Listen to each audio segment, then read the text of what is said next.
Sotihotu, Namo Buddhaya, dan salam sejahtera untuk seluruh pemirsa TVRI yang terkasih dan juga berbahagia dimanapun Anda berada. Senang sekali rasanya saya Firna Jeretno dapat menjumpai Anda dan juga akan menemani Anda dalam beberapa waktu ke depan, tentunya dalam program Lentera Dhamma. Nah, kali ini kita akan membahas satu topik yang tentunya sangat relate di kehidupan sekarang ini, yaitu bagaimana perkembangan zaman dan juga regenerasi yang ada di antara masyarakat. Nah, untuk itu tema kita pada hari ini yaitu Buddhisme generasi Z, dan juga kita akan berbincang tentang Buddhisme Gen Z ini bersama narasumber kita yang sudah hadir bersama Vio kali ini, yaitu ada Ko Sabda. Untuk itu langsung saja kita sapa dan juga berkenalan terlebih dahulu bersama narasumber kita kali ini. Halo, Namo Buddhaya, Mas Namo Buddhaya, Vio. Oke, gimana? Namo Buddhaya, teman-teman pemirsa TVRI sekalian. Oke, disapa dulu ya.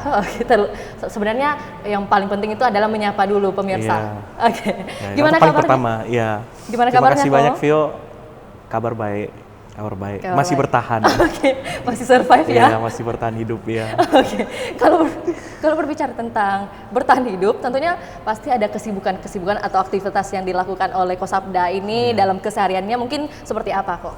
Oke, jadi kesibukan saya akhir-akhir ini karena kebetulan saya musisi, sekalian produser musik juga, jadi akhir-akhir ini saya sibuk, nggak sibuk juga sih ya, sedang melakukan persiapan lah untuk memajukan, mengkaryakan lah seniman-seniman muda, khususnya yang beragama Buddha di Kota Makassar. Oke, luar biasa sekali ya narasumber kita hari ini, bahwa ada seorang pemuda dan juga bertalenta tentunya, juga pastinya berpengetahuan luas nih, bisa menjadi narasumber pada kali generasi Z ini. juga. Oke, ternyata tentunya pasti masih berjiwa muda dan merupakan generasi Z ya, Ko Sabda. Betul sekali. Mungkin sebagai pengantar nih Ko Sabda, kita kan sudah berkenalan dan juga menanyakan kabar.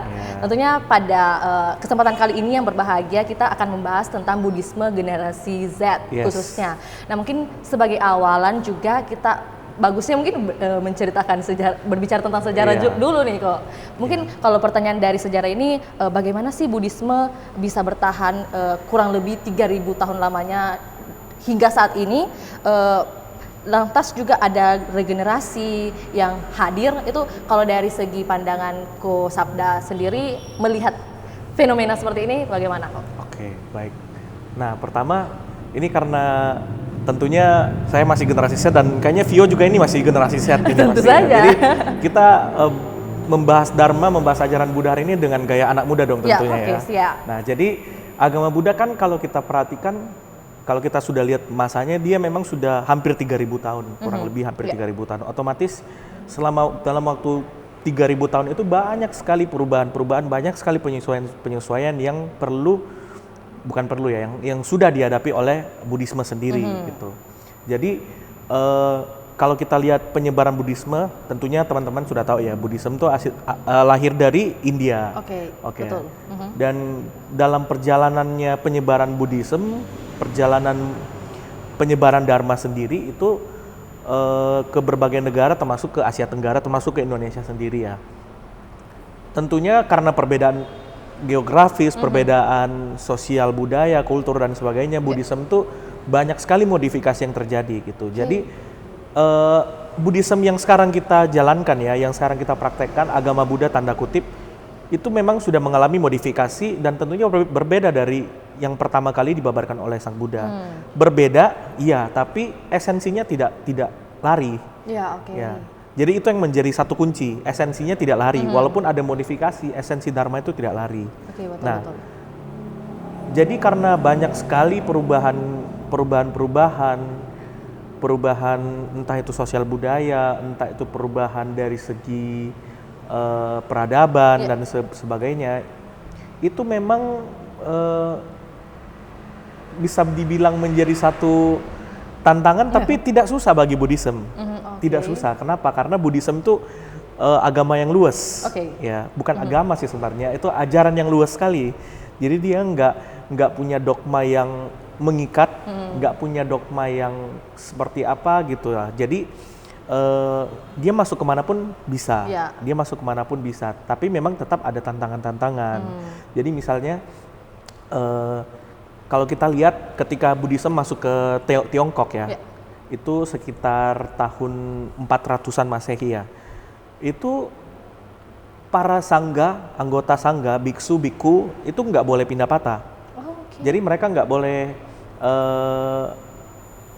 berderma makanan, meminta derma makanan, nggak sama kayak di India. Ya. Makanya sekarang kalau kita lihat biksu Mahayana itu nggak bisa berpindah patah. Kenapa? Karena zaman itu mereka dilarang sama kaisar. Jadi ada satu kaisar waktu itu bernama Liang Wuti. Dia karena menjadikan Buddhism sebagai agama negara, dia mengatakan bahwa sangga itu harus punya martabat. Dan menurut orang Tiongkok, berpindah patah itu adalah tindakan seorang pengemis, gitu. Padahal sebenarnya asal kata biku, biksu itu sebenarnya pengemis sebenarnya. Karena Buddha menganjurkan kita untuk para biku ya khususnya untuk hidup sederhana. Itu. Nah, seperti itulah kira-kira perubahan-perubahan yang memang tampaknya vital, tampaknya esensial, tapi sebenarnya tidak. Esensi dharma itu masih tetap ada. Itu. Dan tentunya itu juga yang harus di dalam kepala kita tuh udah harus hatam gitu bahwa esensi dharma tuh nggak boleh berubah sama sekali. Itu kira-kira seperti itu. Jadi Vio. boleh dikatakan tadi dari penjelasan Kosabda ini bahwa memang ada perubahan mungkin pasti Yes. akan terjadi. Tapi walaupun ada perubahan yang mungkin bisa dikatakan secara signifikan, Yeah. ada terlihat secara kasat mata juga seperti Yes. itu, tapi esensinya tidak berubah begitu ya. Betul sekali. Oke. Nah, itu kan tadi berbicara tentang sejarah Yes. Buddhisme nih. Iya, kita kalau bicara sejarah kan aduh masa lalu kan. Jadi saya nggak berani bicara terlalu banyak karena Oke, iya. tapi sebenarnya tadi udah cukup panjang ya Kosabda. Ya, lantas untuk tema kita pada hari ini kan Buddhisme khususnya di generasi Z Yes, nih. generasi Z. Kosabda, kalau dari Kosabda sendiri secara personal memandang generasi Z ini mungkin penjelasannya yang bisa diberikan atau deskripsi singkat tentang generasi Z itu seperti apa dan juga mungkin dari segi karakteristik atau usianya itu seperti apa? Oke. Silakan. Nah, orang biasanya salah paham dikira itu milenial, kan biasa kita dengar tuh kan kaum milenial. Ya, betul. Dikira itu generasi Z, padahal bukan. Jadi milenial tuh yang lahir sebelum kita ya. Oke. Jadi generasi Z itu yang rata-rata lahirnya tuh akhir 90-an, misalnya dari tahun 95 biasanya kalau tolak ukurnya sampai 2012. Ada yang bilang 2010, ada yang bilang 2012 gitu. Jadi generasi Z itu lahir bener-bener saat teknologi itu udah sedang maju-majunya. Oke, Ya itu kan? terhitung tahun? Tahun 95 kira-kira ya. Oke. Karena kalau kita lihat dari tahun 90-an akhir itu kan sudah sangat canggih sekali kan. Apalagi sudah ada internet, Ya. sudah ada alat komunikasi jarak jauh. Walaupun mungkin kalau kita di Indonesia kita agak merasakannya mungkin 2000-an kali Ya, ya. betul, Tapi betul. kalau di dunia secara internasional itu sudah dari tahun 90-an. Nah, Oke. karena generasi Z itu lahir dari zaman yang sangat kencang teknologinya, ya. Jadi otomatis mereka punya behavior yang unik juga Iya, gitu. berbeda tentunya ya. Yes, betul. Jadi yang saya baca dari beberapa jurnal itu punya 3 behavior yang unik lah di Oke, generasi seperti Z. apa itu, Ya, Mas Abda? behavior atau kelakuan tindakannya. Yang pertama itu identitas mereka. Jadi manusia-manusia generasi Z itu kebanyakan suka mempertanyakan identitas. Oke. Iya, Jati makanya diri ya gitu. Yes. Jadi sekarang kan kita lihat di dunia luar kan biasanya apalagi di negara-negara barat biasanya generasi Z tuh sudah mulai bilang saya bukan laki-laki, saya bukan perempuan, jangan panggil saya laki-laki. Saya gender saya nggak bisa didefinisikan itu karena masalah identitas. Oke. Jadi mereka sangat itu sekali dengan identitasnya mereka. Yang kedua itu adalah komunaholic. Oke. Ya, jadi orang generasi Z itu seneng banget ngumpul gitu, senang nongkrong, ya kan, Kalau senang Kosabda- nongkrong, Kalau ya, Kosabda gimana? ya nongkrong juga sih. Oke. Jadi senang berkumpul, berkomunitas, membentuk organisasi dan Ya. sebagainya itu. Jadi dengan tujuan macam-macam juga tentunya. Tapi untuk lebih seringnya ya untuk have fun, untuk apa gitu. Dan yang ketiga mereka tuh sering mempertanyakan kebenaran. Oh, oke. Lebih kritis gitu ya. Yes, mereka lebih kritis. Karena kan teknologi ini sudah canggih kan, beda dengan zaman milenial, generasi X, yang dimana informasi cukup sulit didapatkan. Jadi ketika misalnya orang tuanya menjelaskan, ya dia cuma iya aja, Ya, generasi X cuma cuma serem iya. gitu ya. Tapi kalau generasi Z enggak, mereka nggak mau gitu. Mereka harus yakin oh ini kebenaran gitu. Oke. Kurang lebih seperti itu. Ya, lebih Dan kritis pada iya intinya ya. sekali, begitu kritis mereka. Itu kurang lebih behaviornya generasi Z gitu. Apa Vio juga ngerasa kayak gitu? Sebenarnya tergolong juga Oh, sih. iya. Karena emang kan umur kita ini bisa masuk kategori generasi Z, Iya, Kosabda. iya. Berarti udah spill umur dong ini. Secara nggak langsung. Iya. Oke. Nah, dari penjelasan dari Kosabda ini mungkin ada tiga behavior yang Yes. memang ada di dalam diri generasi Z khususnya. Lantas menjadi pertanyaan juga nih, Kosabda, keunikan seperti apa sih yang dimiliki oleh baik itu pribadi generasi Z maupun ketika mereka berkumpul nih? Silakan. Jadi ya tadi seperti saya bilang itu keunikan mereka yang paling mencolok adalah mempertanyakan kebenaran. Oke. Mereka real gitu. Jadi mereka susah lagi dijual misalnya nanti mau masuk surga gini itu mereka sudah susah gitu. Makanya ya jadi makanya mereka lebih kritis gitu. Lebih kritis, lebih berfilsafat lah istilahnya kalau istilah akademisinya lebih berfilsafat. Oke. Itu keunikannya sebenarnya. Iya. Berarti memang poin utamanya atau juga kunci utama dari Mencari generasi kebenaran. Z ini adalah mencari kebenaran dengan secara kritis begitu ya. Yes. Berarti ini yang menjadi pembeda antara generasi Z dengan sebelumnya. Kurang lebih Seperti itu. iya. Tapi tidak menutup kemungkinan juga bahwa generasi sebelumnya juga punya pemikiran seperti generasi sekarang ini kan. Iya, pasti ada yang individu seperti itu. Lantas dengan adanya penjelasan yang tadi disampaikan oleh Kosabda ini tentunya juga menjadi tantangan sendiri juga ya bagi Buddhism dalam menghadapi kekritisan generasi Z khususnya. Itu dari sudut pandang Kosabda sendiri melihat generasi Z dan juga nantinya akan menghadapi tantangan khususnya di Buddhism itu seperti bagaimana? Oke, jadi kalau menurut saya sih itu bisa sebagai menjadi suatu tantangan, tapi bisa menjadi benefit juga bagi Buddhism. Kenapa? Karena kita sudah diajarkan sama Sang Buddha kan, bahwa kita jangan langsung mengiyakan sesuatu yang dikasih tahu kan. Kita harus menyelidiki dulu, kita harus pastiin dulu lah gitu. Don't just believe, ehipassiko. Tuh, datang dan buktikan. Nah, ini tentunya juga yang menjadi menjadi satu nilai tambah bagi Buddhism untuk generasi muda, generasi Z ini ya. Karena mereka mau karena mereka kritis kan. Sementara di Buddhism mereka diajarkan jangan langsung percaya. Even kata-katanya Buddha jangan percaya. Jangan langsung percaya gitu kan.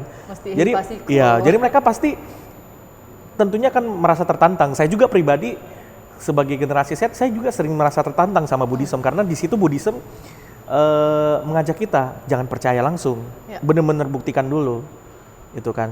Tapi memang ada juga beberapa poin-poin ajaran Buddha, poin-poin Dharma yang masih belum agak sulit lah diterima sama generasi Z.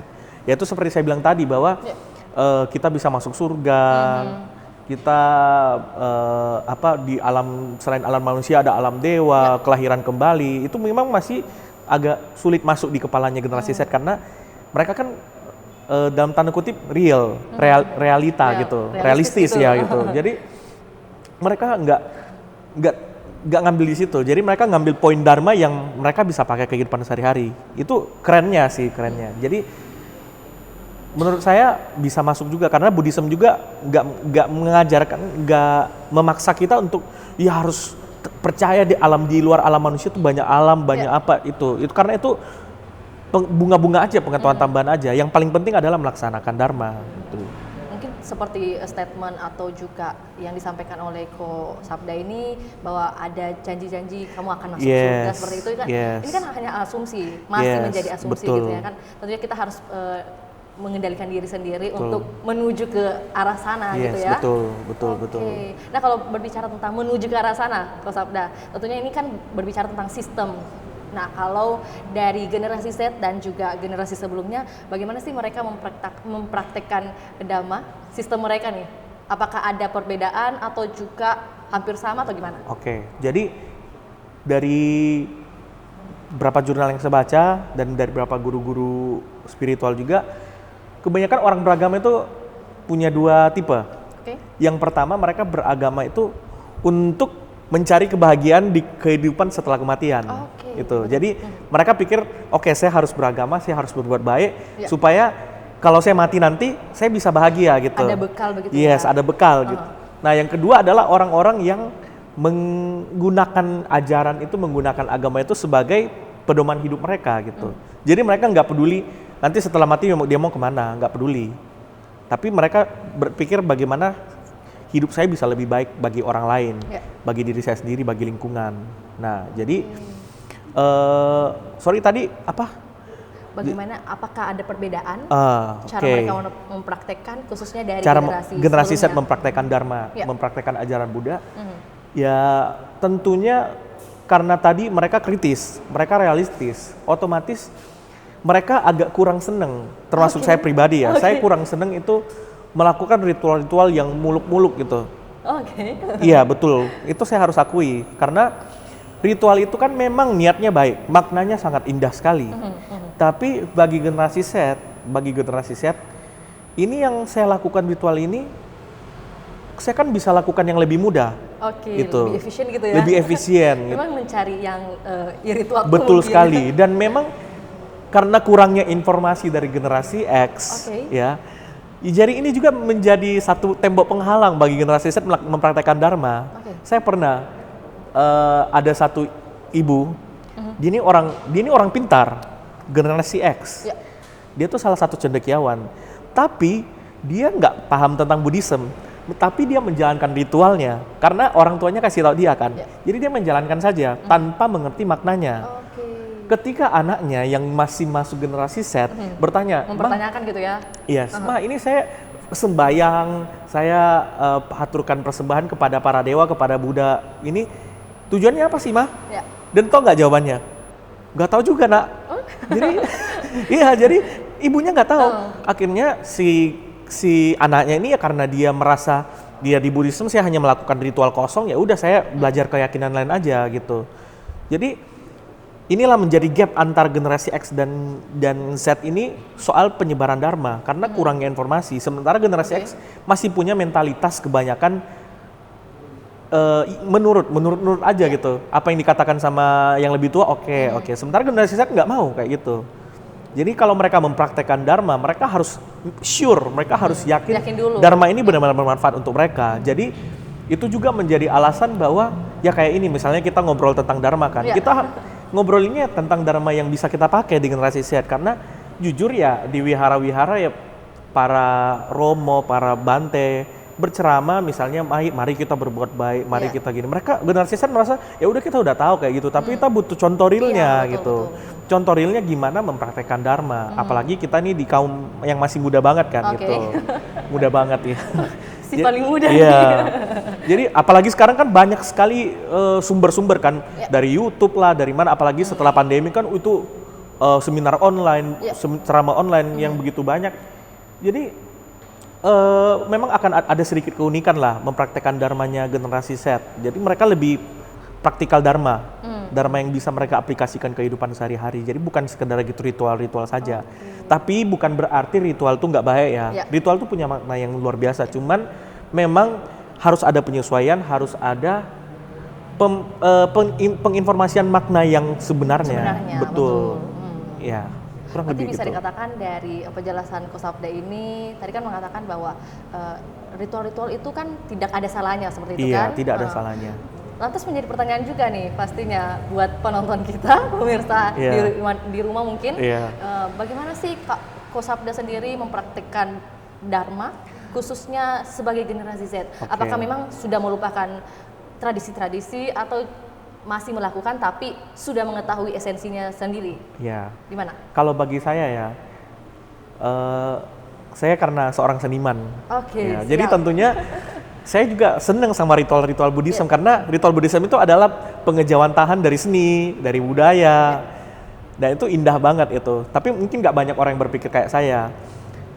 Dan tentunya juga ada beberapa yang saya karena menurut saya nggak sesuai, menurut saya nggak gimana ya? Relevan gitu ya? Iya nggak relevan untuk saya, jadi saya tinggalkan gitu. Termasuk jujur, saya sudah jarang ke wihara. Kenapa?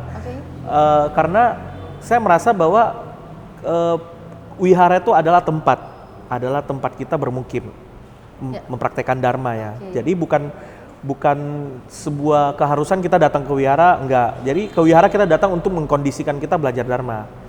Nah, jadi menurut saya kita bisa praktek dharma dimanapun, termasuk bukan di wihara sekalipun.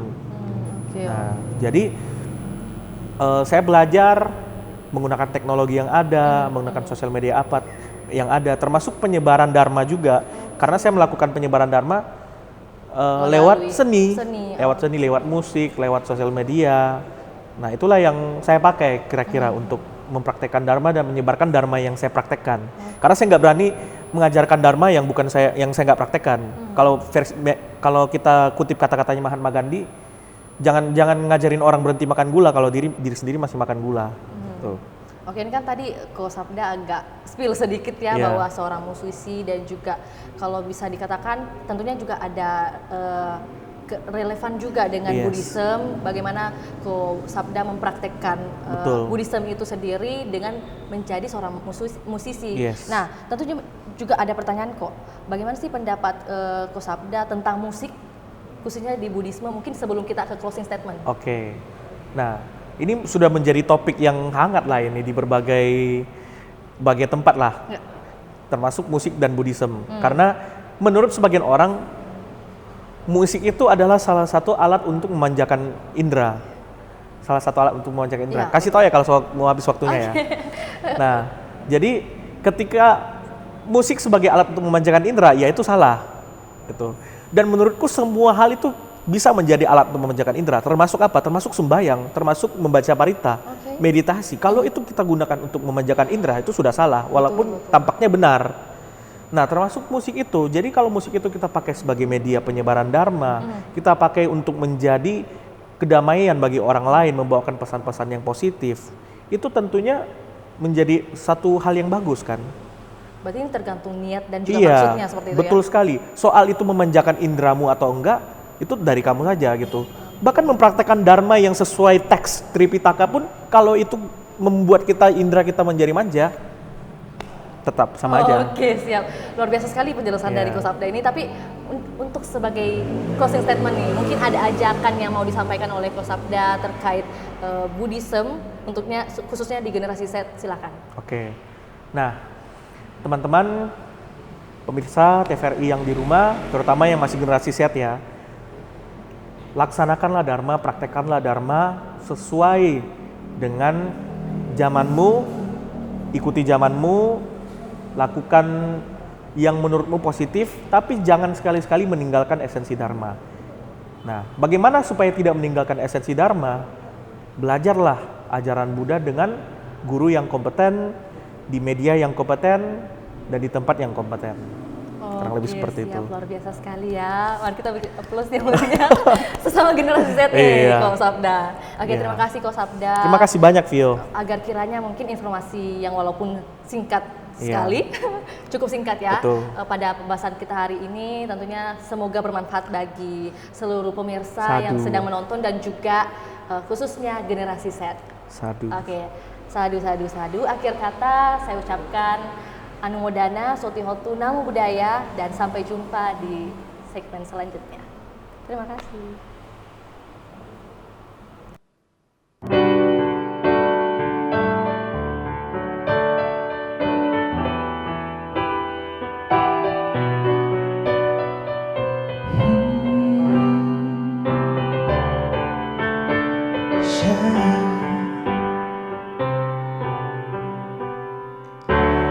Peduli banyaknya nilai kebajikan, ku kan tetap bertekad untuk melakukan. Tak peduli begitu banyaknya tantangan, ku kan tetap melangkah untuk melakukan. Tiada akan surut semangat damai. Lahir tua sakit mati tak terelakkan. Ayolah kawan, sadarlah kita semua, hidup ini semua tak kekal adanya. Marilah bersama melaksanakan sila.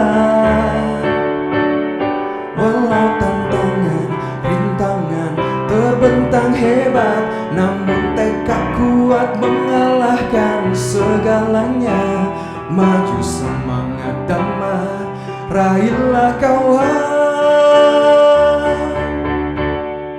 Lahir tua sakit mati tak terelakkan.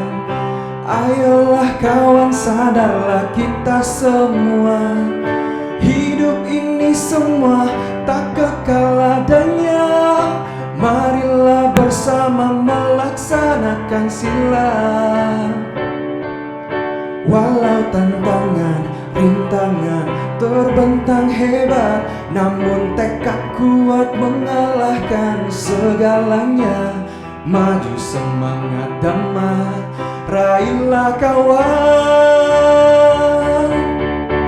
Oh, lahir tua sakit mati tak terelakkan. Ayolah kawan, sadarlah kita semua, hidup ini semua tak kekal adanya. Marilah bersama melaksanakan sila. Walau tantangan, rintangan terbentang hebat, namun tekad kuat mengalahkan segalanya. Maju semangat damai, raihlah kawan.